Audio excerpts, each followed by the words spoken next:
Hello guys, जय महाराष्ट्र। तर आज आपण बनवणार आहोत अगदी सोप्या पद्धतीने गावरान चिकन रस्सा, ते पण चुलीवर। सगळ्यात आधी आपण चिकन स्वच्छ धुवून घेतलं, त्यामध्ये दही, हळद, मीठ, मसाला, अद्रक लसूण पेस्ट टाकून घेतलं, कोथिंबीर टाकून आपण त्याला चांगल्यापैकी मिक्स करून घेऊया। चिकन मॅरिनेट होत आहे तोपर्यंत आपण तव्यावर सुके खोबरे आणि लाल मिरची भाजून घेऊया। मिक्सरच्या भांड्यामध्ये अद्रक लसूण कोथिंबीर जिरे हळद टाकून घेऊया। रोहनने मला इथे मसाला ग्राइंड करून आणि कांदे कापून थोडीशी हेल्प केली। चला तर रेसिपीला सुरुवात करूया। सगळ्यात आधी मातीच्या भांड्यामध्ये तेल टाकून तेजपत्ता आणि खडे मसाले चांगले भाजून घेऊया।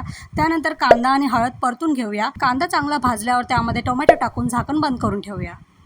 टमाटर शिजलेले आहेत, त्यात आता आपण रेडी केलेले वाटण टाकूया आणि तुमच्याकडे जो घरगुती मसाला आहे तो टाकून 10 मिनिटं याला चांगलं भाजून घेऊया, म्हणजे मसाला कच्चा लागणार नाही। मिक्सरच्या भांड्यात पाणी टाकून उरलेला मसाला पण यात टाकून घ्यायचं। जेव्हा पण आपण खोबऱ्याचं वाटण भाजतो तेव्हा त्याला तेल सुटेपर्यंत भाजायचं आहे, ज्याने आपल्या आमटीला चांगली तरी सुटते।